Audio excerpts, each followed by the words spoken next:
Climate change and environmental awareness. Everybody was sure somebody would do it. Anybody could have done it, but nobody did it. Somebody got angry about that because it was everybody's job. Everybody thought anybody could do it, but nobody realized that everybody wouldn't do it. It ended up that everybody blamed somebody when nobody did what anybody could have. Climate change is the long-term alteration of temperature and typical weather patterns in a place. Climate change could refer to a particular location or the planet as a whole. The rapid anthropogenic climate change that is being experienced in the early 21st century is intimately intertwined with the health and functioning of the biosphere. Humans and wild animals face new challenges for survival because of climate change.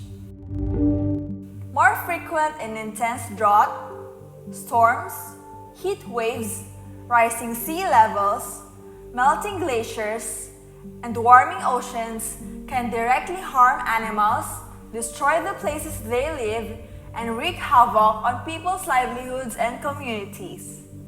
Now, let's discuss the 5 natural disasters, why they occur and why are they considered as disasters. Number 1. Hurricanes. Hurricanes are huge storms that rampage across the world's oceans, also known as cyclones and typhoons in other tropical regions. When warm, moist air rises quickly from the ocean surface and collides with cooler air, hurricanes arise.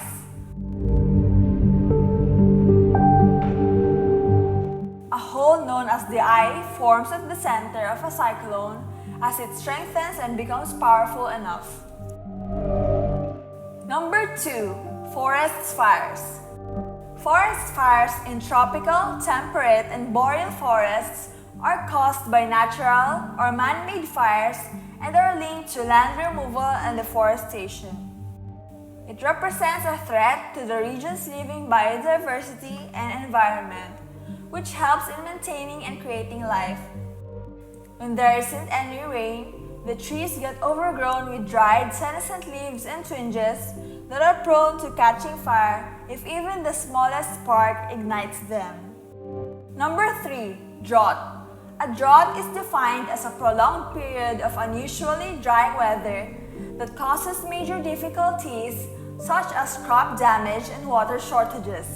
The severe drought has hampered access to water sources such as rivers and streams. Water is also required in crops, which aid in the feeding of people and the maintenance of livestock.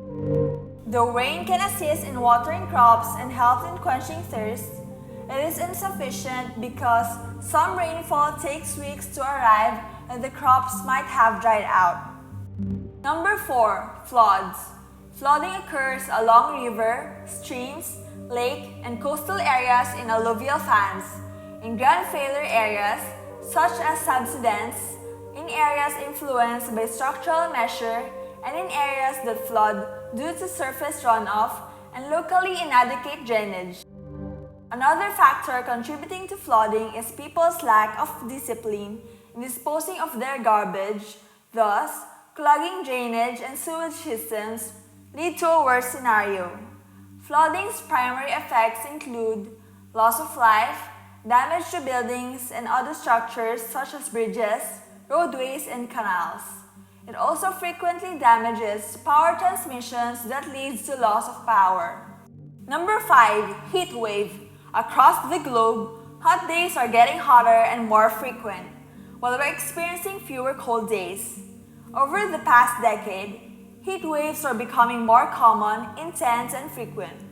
Extreme heat can increase the risk of other types of disasters. Heat can exacerbate drought, and hot and dry conditions can in turn create wildfire conditions. Rising temperatures across the country can also pose a threat to people, ecosystems, and the economy. Extreme heat is one of the leading causes of weather-related deaths. In extreme temperatures, air quality is affected. As ordinary Filipinos, we can help battle against climate change, and the following are the ways. First, Save energy at home. Rein in your power use. If you can, switch to a zero-carbon or renewable energy provider. Much of our electricity and heat is powered by coal, oil, and gas. Use less energy by lowering your heating and cooling. Switching to LED light bulbs and energy-efficient electric appliances. Washing your laundry with cold water or hanging things to dry instead of using a dryer. Second, walk, cycle, or take public transport. Transform your transport. Transport accounts for around a quarter of all greenhouse gas emissions across the world. Many governments are implementing policies to decarbonize travel.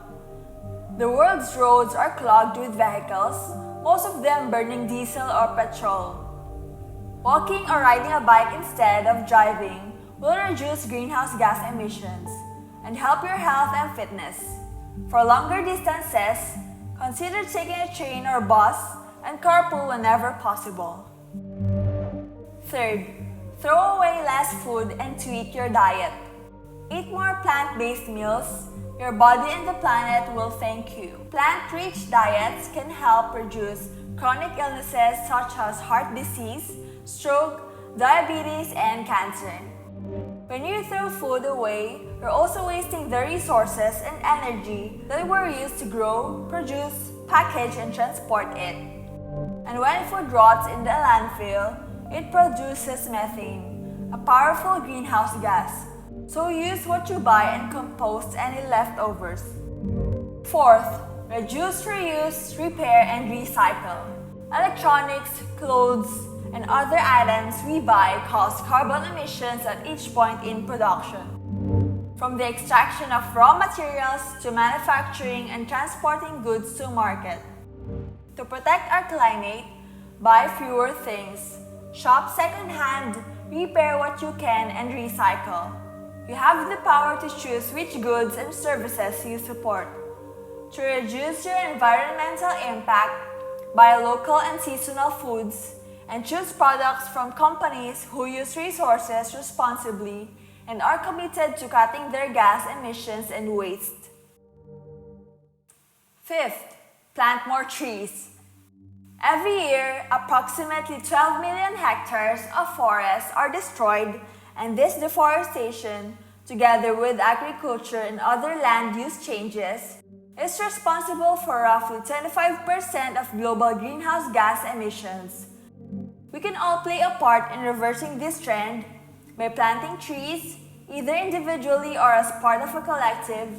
Not only do trees help clean our air and provide oxygen, but it also helps in reducing floods.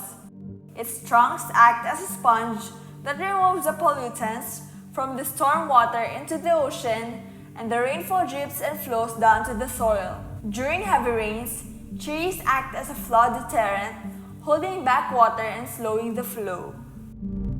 As Paulinians, one of our trademarks is being active.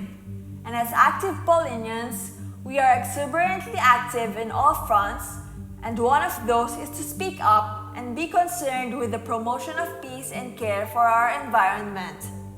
Speak up and get others to join in taking action. It's one of the quickest and most effective ways to make a difference. Talk to your neighbors, colleagues, friends, and family. Let business owners know you support bold changes. Appeal to local and world leaders to act now. The climate change emergency demands action from all of us. We need to get to net zero greenhouse gas emissions, and everyone has a role to play.